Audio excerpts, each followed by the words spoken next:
So who's at first? Victoria.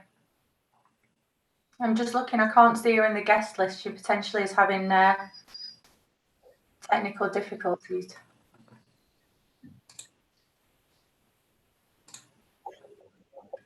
Kimberly, do you know? I think she's struggling to join the session.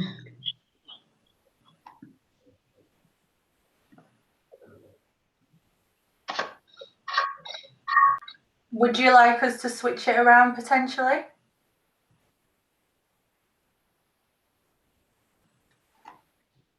Yep.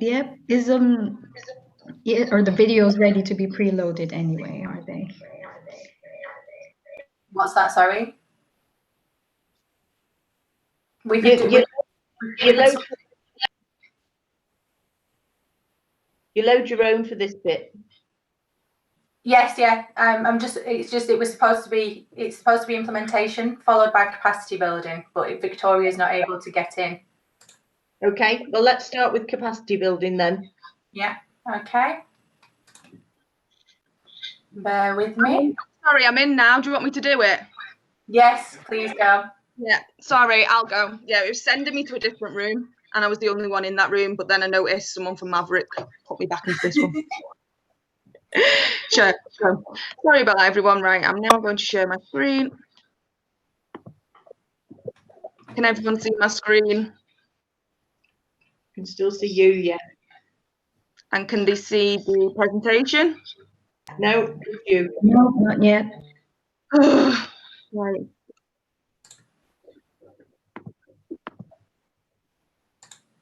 Right, hold on. Application window, that one. Share. Is that, can everyone see that now? Yeah, we just need to put it in presentation mode. There we go. Yeah. Right. Whew, that's over with. Okay, hello everyone. I am the Research Fellow and Implementation Manager for the ARC Northwest Coast implementation team in the impact side of the ARC. So today's discussion, what we want to do is discuss what is implementation.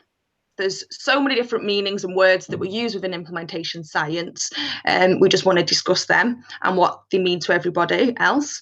Then discuss the implementation theories, models and frameworks that we're currently using within the ARC, examples of our work, but most importantly, how we can help you conduct your research.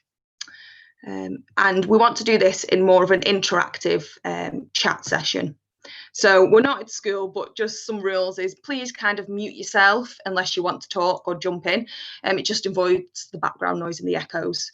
And use the chat box at any time. So Nicola and Kimberly, who are also part of the implementation team, they are monitoring the chat boxes and they can jump in to direct me to a question or what's been said there. So yeah, use that whenever you want to. And like I said, the objectives of today's discussion is we want you to leave the session feeling like you've got something out of it. You've understood a bit more about what implementation science is, who we are within the ARC, and how we can help you conduct your own research. So today's first topic, what is implementation science?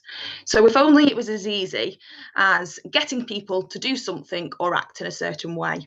But what do you think it is? So today's first poll, now you can put it in the poll or you can put it in the chat boxes. Like I say, Kimberly and Nicola are there to help out.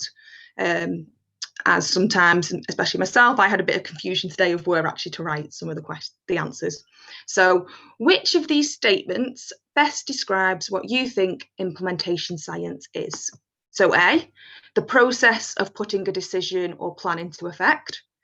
Providing the evidence needed to prove that an intervention works, that's B. C, the study of methods and strategies that help move research into practice. Or D, an activity undertaken with the objectives to improve a setting or the outcomes. I've just given you the answer. Sorry, I've clicked too soon. Don't look, everyone. There we go. So can we all kind of put what we think is in the chat box? Or I actually can't see anything, so Hayley and Nicola, if you can unmute yourselves and just tell me what people are putting I can't see the poll. You haven't set it up as a poll. You're just wanting people to do it in the chat box. Yeah, if we can't see a poll, put it in the chat box. I can't actually click to set up a poll. I thought that would always be there. Hayley, Nicola, can you, what can you say? And Kimberly and Nicola. People are putting in C and A. Most of the answers are A so far. Process of putting a decision or plan into effect. Okay. So has everyone kind of put something or too shy to put anything? Okay, so implementation science is actually C. It's the study of methods and strategies that help move research into practice. But A, B, C, and D are all included within the implementation science realm because A, implementation is the process of putting a decision or plan into effect. B, which was providing the evidence needed to prove that an intervention works. That's what we all do in research anyway. And D was actually an intervention. It's an activity undertaken with the objectives to improve healthcare or services. So kind of implementation science uses all of them. So the implementation, the research and the intervention, it studies all of that to understand how we can best embed an intervention successfully. But also, like I've just said, I've just thrown so many words at people. I've used the word intervention, implementation science. We'll also discuss the theories, models and frameworks and use them interchangeably. So within implementation science, there are a lot of words with different meanings for different people. When we were actually doing this presentation, one of the words was intervention. And actually we found within our team, we all thought intervention meant something quite different. So what do we all think an intervention is? I mean, if we Google it or we talk outside of the research realm, if I was to say, oh, I've got an intervention, people might think it's someone intervening, putting themselves between different people to cause an effect.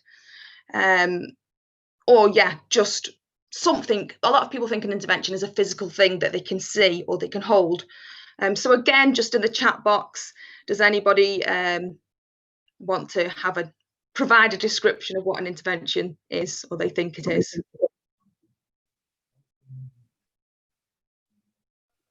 So you haven't got multiple choice for this one?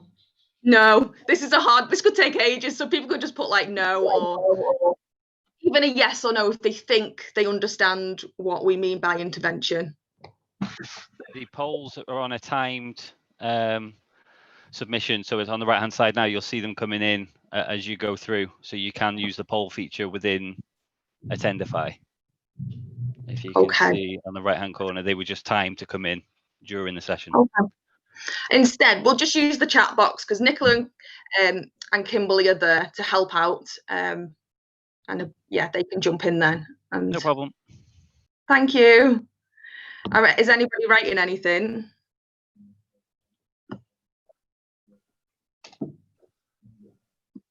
I've suggested it's Fiona Ward here. I don't know which chat.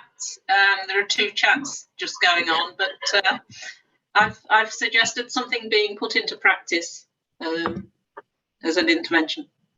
Yeah. So in implementation science, the intervention. So again, this is kind of the definition. An intervention is defined as a specified set of activities designed to put into practice an activity of known dimensions. Again, that's quite complex. And what really an implementation science is, it could be an educational package, it can be guidelines, it can be an idea that needs to be proven that it's feasible first. It can be a medicine, it can be a therapy. It's anything that is going to affect change to a population that it's given to. But more interestingly, in implementation science, it means that an intervention is something that's been proven to be feasible and then it can affect change in a population, but it has to be delivered in the same way. So it has to have fidelity as well, because there's lots of noise that goes around an implementation of an intervention, and to replicate and to be successful and to have an intervention embedded and to be sustainable, all those need to be, all that noise around that intervention needs to be included, and it needs to be the same in every setting. Now, we know that is not the case. So in implementation science, what we want to do is understand that noise, understand what might be a potential barrier to that replication in different settings, and what are the facilitating factors as well. And the theories and models and frameworks that we use in implementation science hopefully can highlight any barriers that we can overcome. They help us emphasise the facilitating factors to create a plan that hopefully best embeds this intervention in different settings. So it's really complex. So an intervention is basically something that can have change in different settings, and it doesn't have to be something physical that we can see. So yeah. But what about, like I've just said, theories, models and frameworks? Again, we use them interchangeably all the time. But what do we actually mean when we say a theory, a model, a framework? And I use them interchangeably, and I didn't really understand the clear definitions until I had to do my PhD, and I was told that I needed to define them clearly. Yeah, I found it was a complex way. Whole part of research. So a theory seeks to both describe and explain. So it's complex, and a theory must be testable, and it helps predict and examine which factors influence your outcomes. A model describes, but it doesn't explain. So it's commonly used to describe or simplify the process of translating research into practice. And a framework doesn't explain.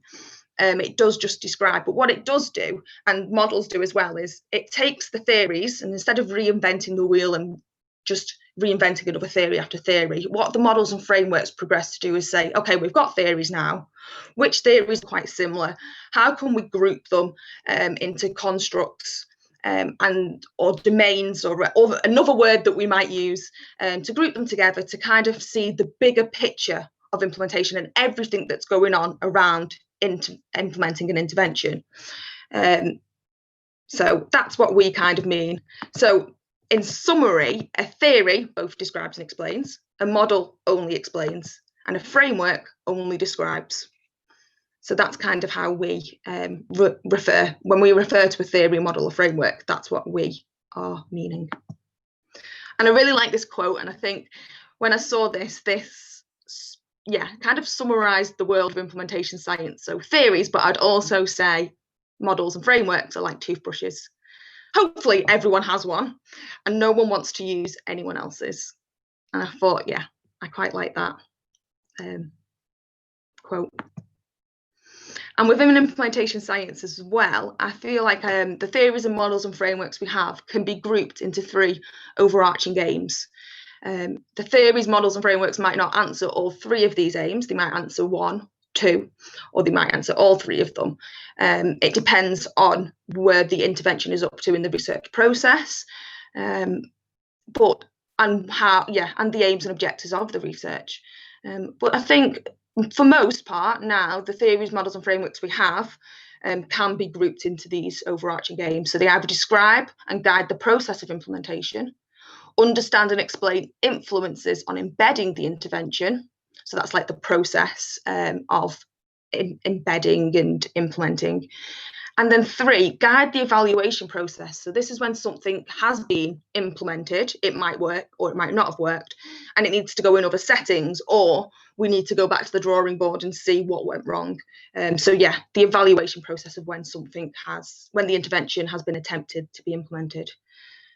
So this as well, within implementation science, we have aims that we want to address in research. We have the theories, models and frameworks, but we also can put implementation science into different parts of the research process. So there's pre-implementation. So this might be when the intervention is at its very early stage. Is it feasible or not?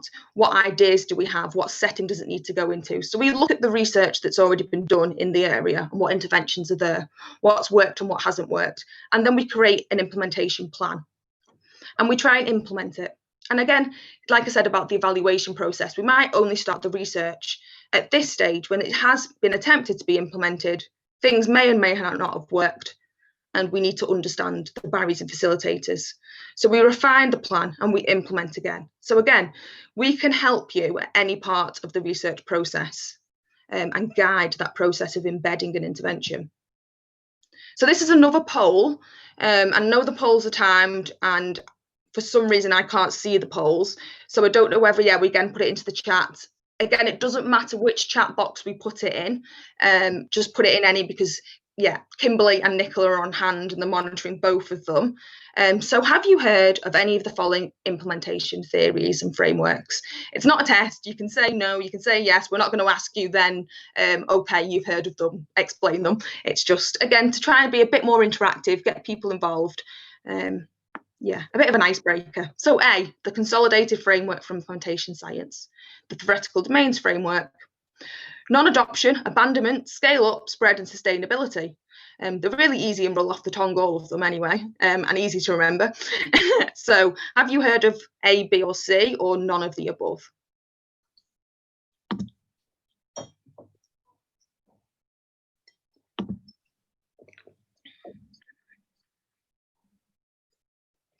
What are we getting? Right. So far from the chat box, we have A and B.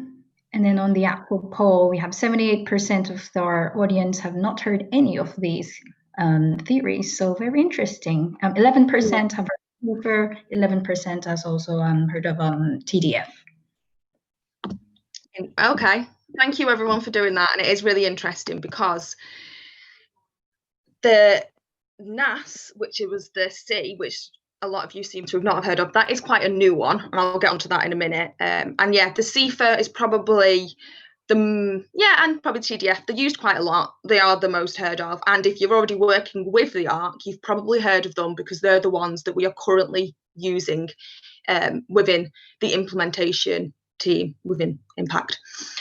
So the CFA, and also I'd like to say, as you can see, they're all frameworks, because I think the more we've gone on in implementation science, again, like I said, we don't want to reinvent the wheel. So we've got the theories out there, we've got the original behaviour change theories, and then the models that discuss the process of implementation and the barriers and facilitators. So what most of them try and do now, the CFA and the TDF, they group them together in domains or constructs. They are theory informed, both of them.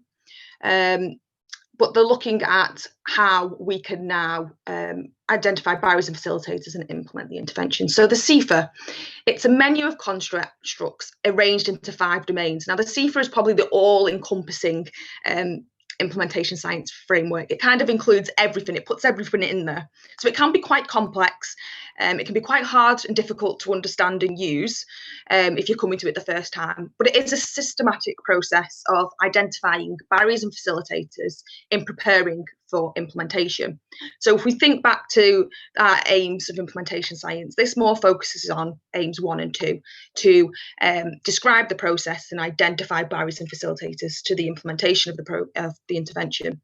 The TDF, it's again a comprehensive theory-informed approach, and it identifies behaviours and it puts them into constructs, and these behaviours can be theories on how we change behaviour in a positive way. It puts them into constructs and creates a framework of how to implement. So the TDF more focuses on as well the aim, which is 2, of understanding that process and the barriers and facilitators. And then NAS. Now, NAS is a newer framework, like I said, which is probably why a lot of you haven't heard of it. And I quite like the NAS in a way that it really focuses the lens on the fact that, on average, in over 17 years, only 14% of successful interventions are successfully embedded and reach the population that needs them. So it's definitely the glass is completely empty and very pragmatic framework. But it focuses people's attention on why keep on spending money on inventing interventions that might work or are working, but then people aren't using them. And it's not self-sabotage. There's lots of things that have to be identified in this process of why they're not being successfully embedded. And this is what implementation science does. Is the setting ready to change? Does it have the technology? Has the staff been educated? Is it set up to take on this intervention. And sometimes that isn't the case. I've only got 4 minutes left. So what I'll say is, basically, I want to say that the reason why things aren't being implemented as intended, it isn't self-sabotage. Sometimes staff are changing it to match a patient's needs or match the working patterns of staff. You know, they might not have enough staff, might not have enough time. So they're thinking the changes they're making are positive. But then that affects the programme fidelity and might affect why they're not being implemented. Again, these changes might actually be positive, but we all need to understand what it is and why these changes are being made, and the NAS is really doing that. It's like, let's look at why 86% of these interventions are failing. Let's turn it on the head, understand that, and create an implementation plan that then works better. So again, like I've said, the three overarching aims of implementation science, and the C for the TDF and NAS. TDF is more this, C for is more this, and the NAS is this one. And how we apply these theories in terms of the ARC, we're currently doing we do them as systematic reviews. So you come to us with your intervention, we look at previous research, pull out barriers and facilitators to the implementation process, use a framework, which might be the CIFA, to help then create a plan of how best to implement your intervention. Again, in oral, we're doing it in oral healthcare. They've come to us with an intervention that is feasible and is proven to work in one setting, but we need to understand how it works in other settings. So again, we've then used the TDF to map previous barriers and facilitators to it working in that setting, to understand other settings and the way they work or don't work, and to create a plan that hopefully will work for this oral health intervention that we've got. Then we can also use it in organisational structures of current pipelines, to develop pipelines, how things are working now, but how they can be improved for organisations best to work together within organisations and between organisations. Sorry, I'm really rushing through now. This is just an example of the research that we're currently doing. Like I said, we're working in stroke care. We're doing some oral health stuff. We're also working with the Innovation Agency to do some pipeline work. But what we really want to do, and what this session is more focused on, is how we can help you do your research. So us at the ARC, we want to work with you to develop research ideas, get funding, and get successful interventions embedded. So yeah, this is more of the interactive session. Again, because I've rushed through, if you want to contact us, here's our contact details. But now, I'm just looking at the time, we really wanted to just focus on what research you've got and how we can help you do that research if you've got an intervention idea. If you just put it in the chat, we can contact you later because the session has overrun. Sorry, everyone.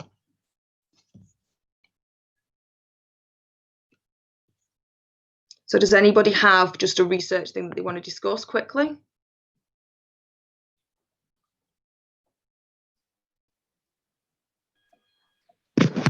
Hi, Victoria. I don't know if you remember me. It's Risha from, I work in Preston at the NICU there.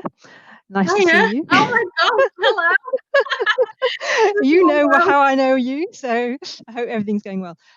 So I'm really interested in implementation. I quite agree with the principle of the fact that there's so much evidence out there, and what frustrates me is the inability of us being able to apply it as a clinician into practice, and quite often they're not complicated things. So I have actually submitted a couple of research ideas into the request for submissions that were sent out a few weeks ago. So if you wouldn't mind just looking out for them, because one of them is about sort of transitioning babies home earlier into the family setting with outreach support, which I know will be close to your heart. So that's following on from our Nest at Home Clark project. And the second one is around promoting enteral feeding, or sort of interventions to help prevent necrotizing enterolitis in babies. So what you have demonstrated is actually we need to be methodological in how we try and apply sort of therapies or interventions so that they are sustained into and then get embedded into practice. And I think the major barriers are really people understanding the rationale for why we need things in the first place. Yeah. So Yeah. I'm really, if we could look out for my submissions, that'd be brilliant. It's so nice to see you. Thanks for the talk. It was excellent. Oh, thank you. Yeah, thank you. You just summarised it nicely. When people aren't robots, and just because something works and you think it should be done doesn't mean it's going to be done, sadly. Yeah, but it's really nice to hear from you. I will be in touch. I'll be in touch. Definitely. Is there anything else? But yeah, please everybody get in touch and email. And I think the capacity building will now be dying to get on and push me over because I have overrun. So I'll have to end it there. And I think it's George and Colette now, is it? It is. Yeah, sorry, I've overrun. Yeah, bye everyone. I'll shut up now. Thank you, Victoria. Thank you. I can help. Thank you.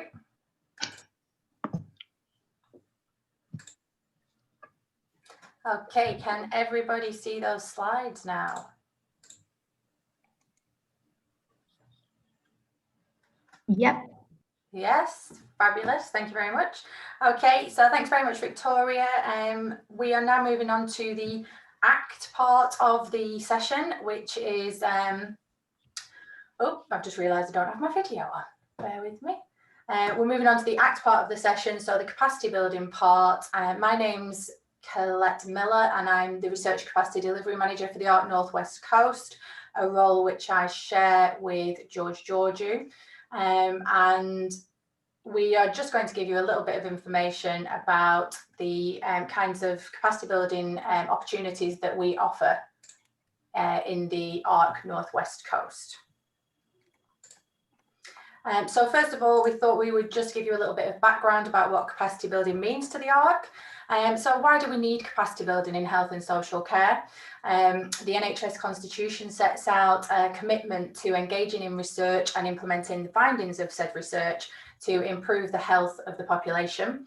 And so to meet this constitutional aim, we need a workforce with the right knowledge and skills to undertake high quality research. And we achieve this through providing opportunities and support to those working in health and social care. So as you can see, it's not just a kind of one size fits all offer for the capacity building. The ultimate aim of applied health research is to increase the evidence base, inform practice, and improve outcomes for patients and service users. So essentially about using evidence-based practice. The term research capacity describes the sum of the capabilities of individuals and organisations to carry out this kind of research. And research capacity building has been defined as enhancing the abilities of individuals. So you can see that there's individuals there in the smaller circle, organisations, and then systems to be able to carry out and disseminate efficiently and effectively. So a number of factors can affect the research capacity, and this includes a lack of equipment, lack of skills, lack of resources, and lack of capacity. But in this context, we're talking about skills or time or staffing levels. So at an individual level, we aim to try and develop researchers and teams.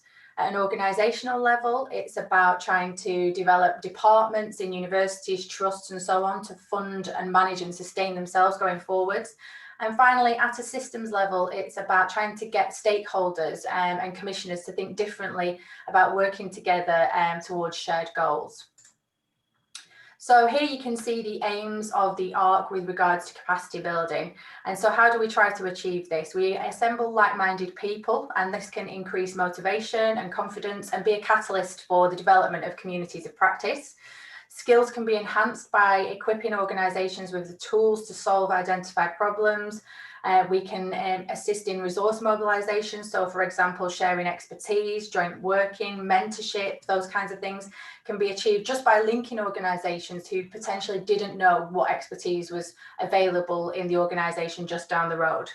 A key overarching aim of all of the capacity building activities within the ARC are to ensure local ownership of initiatives, so as to mainstream these challenges in the changes in the long run. We don't want to mainstream challenges, and one way we achieve this is through our public advisor forum, who input into all ARC activities. And so just moving on to George, who is now going to talk to you a little bit about the internship opportunities. Thanks, Colette. Those of you that know me well, if you're ever in a room with me, I'll pick on you if I know you're an intern. Unfortunately, we haven't got that luxury today.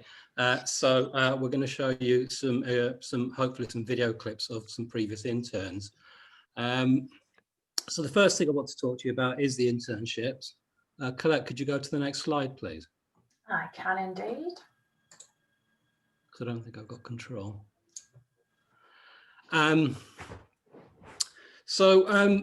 When it comes to the internships, we are an overarching theme in capacity building, and obviously we follow the overarching themes of the ARC. So all our internships must involve co-production with patients, with the public, with carers and service users, and they must identify and address health inequalities. So all the projects that come to us, we always ask for the potential intern to describe those things to us. The training that we offer has varied over the years throughout the Clark and now the ARC. And we have enrolled interns onto taught modules such as master's modules. So some of you in the audience today, you'll have been enrolled on courses which we've delivered remotely as well. So out of the university to our members or previously to our partners. We deliver bespoke talk sessions. So we do a poll, we survey your needs, we ask you what is it that you want to learn, what is it that will help you to deliver your project, and we'll deliver bespoke training sessions based on the feedback that we've had. We will assign dedicated supervisors across the universities. So if they're national leaders in a field, for instance, you will be given that supervisor to help you. We'll help you identify mentors, particularly if you're going forward for a fellowship. The NIHR likes to see that you've got someone that's there in the background that isn't helping you from an academic point of view, but is there to support you with your development professionally as well as academically.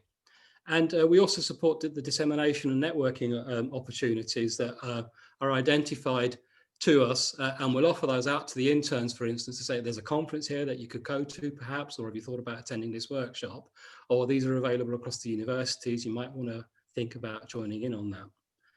Next slide, please, Colette. So currently, differently from the Clark, currently we are offering these rapid evidence reviews, internships in data science, and internships to help develop fellowships to the NIHR. As with the previous schemes, we offer salary buyout, so we will provide a salary backfill to the employing organisation to release the intern so they can dedicate their time to their internship. And obviously, as you can see from this table, the races, we do ask the intern to identify if it's a priority for their organisation, is it a priority for the members? For data science, it's aligned to the care and health informatics theme. So Professor Sarah Rogers and her team are involved in the supervision of that intern. And for the fellowship, again, we look across the universities, we look at who could be a potential supervisor. Myself and Colette are there to do some hand-holding and some guiding through the processes as well. We do have opportunities available at the moment, and I've asked for the forms and the advert to be placed on the main board where you've got the chat and your schedule. So hopefully at the bottom of that screen, you're able to see those documents. So if you want to or are interested in applying for one of these internships at the moment, please do get in touch, but download those documents. Also, we put some examples of posters developed by previous interns in the Clark. So Risha, I was pleased to hear that you were in the group because NEST, which is the early supported discharge, the work that you did with your intern, with Louise, is on here so people can have a look and see what that project was all about. Then we also have the Clark Bites that are available. So if you want to find out more about these projects, and some have even published as well. So there are publications. Oh, here we go. So thank you, James. The application forms just popped up and the description of what the internship schemes are at the moment. But yeah, you can jump to that slide now. Using the chat function, either in Zoom or either in the platform itself, tell us what type of internship will be most of benefit to you or your organization as well. if you could let us know before the end of today, that would be fantastic. But also the kind of timeframes that you'd like. How much notice do you need? How many times a year should we be offering these to you? If you can share that information with us, that'll be really helpful. Next slide, please, Colette. So an example of an intern that we supported at the end of Clark. Lauren works for Northwest Boroughs. She's a mental health nurse. And I don't want to ruin too much. We supported Lauren with a fellowship application to the NIHR. So if we can try and play that video, hopefully this will work for us. We know we've had some glitches today with the IT. Hello, my name is Lauren.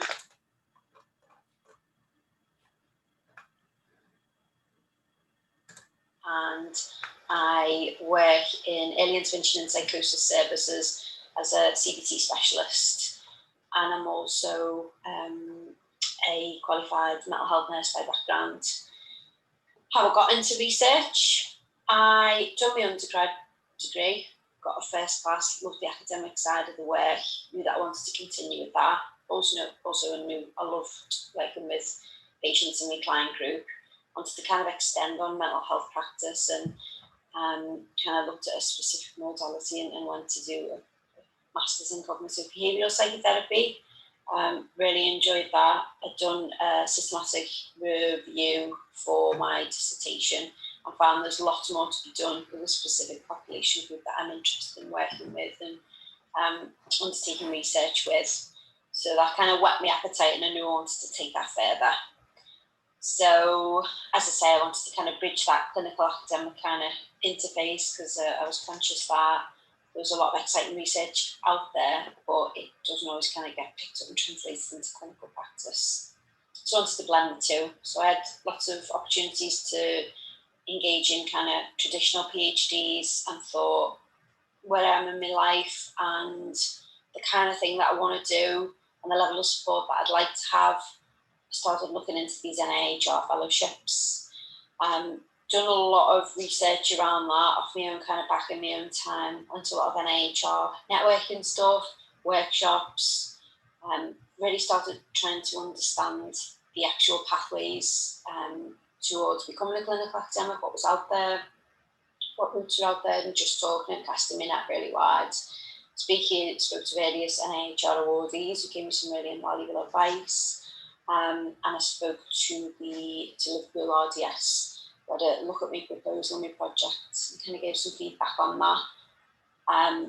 Linked in with my trust R&D department, who sent out an advert for the Clark internships, and that kind of got the interest sparked even further. So I was initially wanting to do the clinical doctoral research fellowship, I had my undergrad and a master's. I was really keen to do that.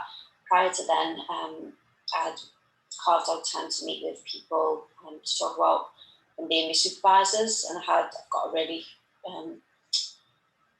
interesting, supportive, very well kind of known in the research world, a couple of supervisors who were on board to support me with that. To go on that trajectory. In the meantime, I applied for the Clark, now known as ARC, internship, and I got some good honest feedback from Colette and George, namely, who kind of said, "You've got those skills, you've got a lot of clinical skills. However, we know you've got a master's, but it's very clinical focused. There's not a lot of research there, and we know people who are doing the MRes, masters in research." A lot of them are coming out with a lot of research skills, conversely, and maybe not having as wide skill set and being as successful getting these research fellowships. So we've got there's no one called PCAF, and would you be interested in undertaking an internship with the view to applying for a PCAF? So I just bit the hands off. Said yes. Supervisors were still happy to supervise me at that level. So the 4-month internship, I dedicated that to developing in relation to the 3 Ps of person, place and project, and develop my own kind of personalised timetable based on my needs and what I needed to develop. So during that time, I'd already started working on a poster presentation that gave me time to carve out and really spend time completing an audit that I'd done for a poster. And the kind of skills in relation to doing the poster and disseminating that. I disseminated that at a conference in London. I also attended a conference in relation to clinical work in Bath, which was invaluable for networking, actual research workshops, CBT workshops. I dedicated time to writing, where I'm writing up a systematic review of the weekly Colette. It's been really helpful and supportive. I attended a lot of the academic workshops through UPlan, which was really useful, grad stuff. And linked in with a lot of the partner university academics there. So I got a chance to meet with an NIHR kind of mentor. Other members of Clark are attending their events and finding out about their projects. I spent the time linking in with a lot of people around my project ideas, which blew my brains to pieces, but was really invaluable to keep going back to the drawing board, getting different opinions, making it mine, reflecting on it, and you need that time, and that's what these internships really carve out your time to do. PPI events, I've co-chaired and observed PPI stuff, and I've attended project meetings with my supervisors. That's just some of the stuff that I managed to do during the internship. And obviously the PCAF application. So my PCAF application, I dedicated a lot of time to really working on that. And I'm very proud to say I got top marks at all fives, only 1 4, so literally kind of 99 out of 100%. I got an A grade for me PCAF application, and I truly believe and the internship and all the networking and all the opportunities were instrumental in me getting that. So I used the kind of RDF framework to map out my competencies and kind of figure out how I was going to use the time in the PCAF. So in the PCAF, just a whistle stop tour, I'm going to be doing a lot of PPI work. So there's stuff that I've done in the internship. It's really set me up to think about that, what that might look like. MRes modules at the Uni Manchester. Placements and going to Oxford and linking in with their research there, which is really exciting. Which is really interesting. And lots of CPD and different stuff in efforts to prepare me for the next level and do the CDRF application.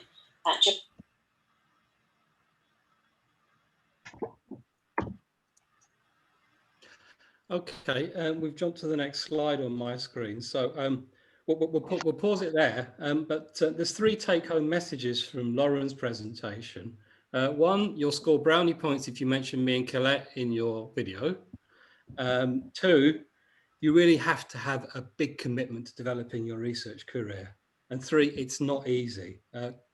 Lauren put a lot of work in those 4 months or 5 months that we supported her, working evenings, weekends, all in between being clinical as well and seeing patients and service users.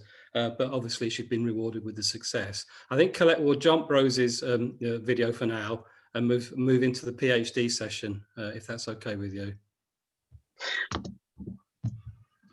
Okay, so I'm just going to take over to talk to you a little bit about the PhD studentships that we offer in the ARC.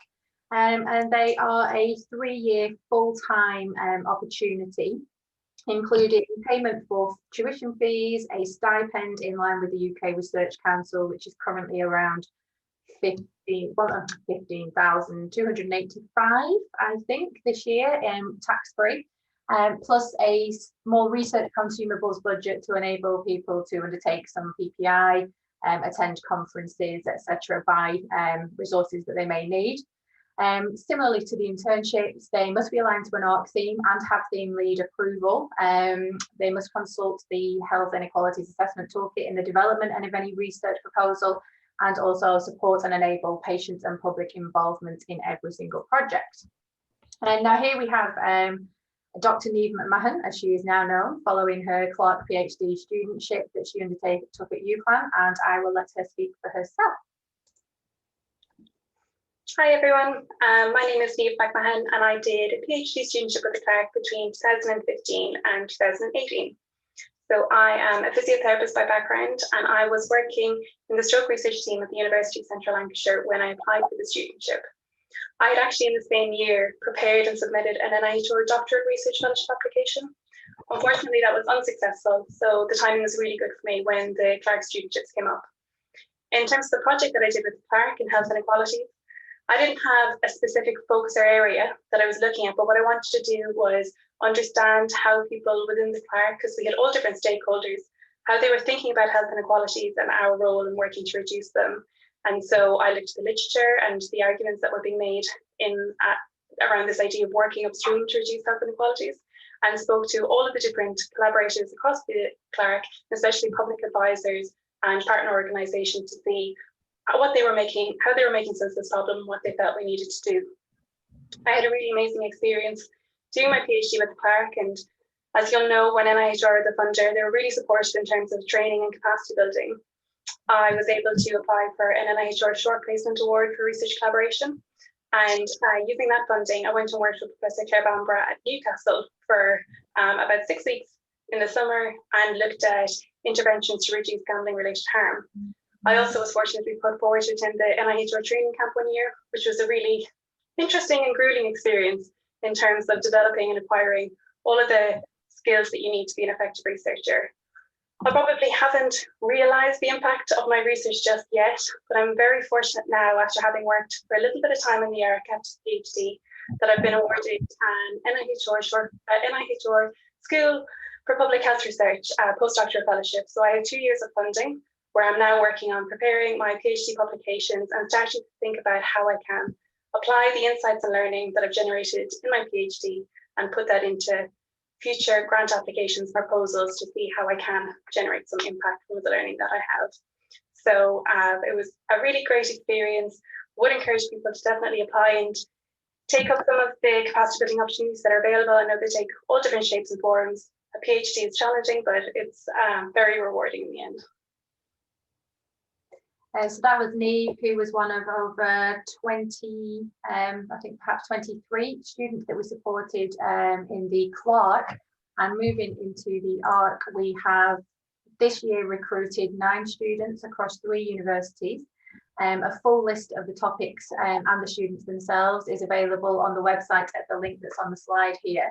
And we are currently, so one of the students that we recruited this year is Sam Meredith, who, if you were in the PCCC theme earlier, you may have heard from, but if not, this will be new to you. And we're just going to hear a little bit from Sam about his project. Hello everyone, my name is Sam Meredith and I am a new PhD starter here at the University of Liverpool under the ARC. And I'm going to be talking to you today a little bit about my PhD project, which is currently titled Multi-Morbidity Clustering to Inform More Equitable Health and Social Care.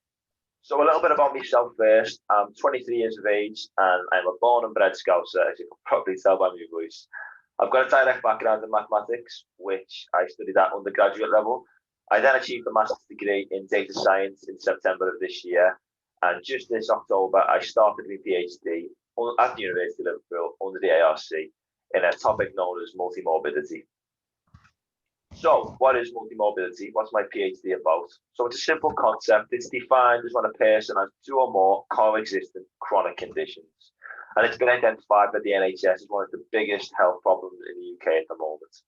So a couple of sound bites from current research. 2/3 of individuals over 65 are said to suffer from multi-morbidity, and it's more prevalent in economically deprived areas. It's associated with a poor quality of life and an increased probability of mortality. And overall, it leads to an increased use of health services, which is why it's one of the biggest issues at the moment. So now we know what multi-morbidity is. What do we want to try and achieve within this PhD project? So firstly, we want to identify the most common disease clusters in the UK. And we're going to do this through employing, machine learning techniques that haven't been necessarily employed before. We also want to pinpoint what demographics are most susceptible to becoming a part of these clusters. We want to collaborate with clinicians and identify models of care that better deal with multi-morbidity, which has not really been done yet. We also want to inform policy, inform governments on what changes need to be made to address the health inequalities that surround multi-morbidity. So thank you for listening. I hope you all enjoyed that little insight into my PhD project and what I'm trying to do under the ARC. And I hope you enjoy the rest of your day. Cheers. Okay. So if you're interested in finding more about any of the current research topics, as I said, if you click the link, you'll be able to see that. We're currently undergoing another round of recruitment, and we're really pleased to be including Edge Hill and Liverpool John Moores in this round of recruitment. So we have 13 students available. The application deadline has now passed, and we currently are interviewing. We started interviewing yesterday. We had 86 applications across the 5 universities, with 33 interviews are going to be taking place over the next couple of weeks. And we're hoping that those students will be able to start their studies in February 2021, and maybe we'll actually get to meet them one day soon as well. And now I'm just going to hand over to George to finally talk about some final capacity building resources. Thanks, Colette. Yeah, if we could just jump to the next slide. So earlier on, back in the day when we were actually allowed to meet with people, at the start of the year, we started having some conversations with the Innovation Agency about mapping the capacity building activities going on across the region. As the clerk, we used to map the postgraduate research training opportunities that were available across the 3 universities as it was then. We will continue doing that with the ARC, and we'll map across the 5 universities. But what we wanted to do with the Innovation Agency was develop some kind of shared online resource of what training and development opportunities were out there, coaching, etc. So far, we've identified that we could look at the Innovation Agency itself, the ARC, the Clinical Research Network, Research Design Service, R&D Northwest. But if you know of any others, please let us know, and we can start looking at what's available from those organisations, and hopefully we can put them on this resource that will be available across the Northwest Coast for the membership. As Colette's kindly put the next slide on, if you want any information about what we do in capacity building, that's the email for us. As I said before, if you're currently on full screen and you come out of full screen, you'll be able to see that there's a whole host of PDFs of posters, the application form for the 2 types of internship that we're offering at the moment, the fellowships and the races. Feel free to download those. Feel free to have a look at some of those posters and have a look. If you want more information, as I said before, there should be a Clark Bite available on our website, and Darren can signpost you to where those are on the website, the ARC website. There should be publications as well. I think we're a minute ahead, so if you need a comment, please go ahead. And thank you for listening. Well done for getting that all in, George. Has anyone got any questions in the 30 seconds that we have? So how did I get such a wonderful implementation and capacity building team? Thank you very much. Do get in touch if you want to discuss anything. Those people, all the black squares on the screen, if you want to get in touch, please feel free to.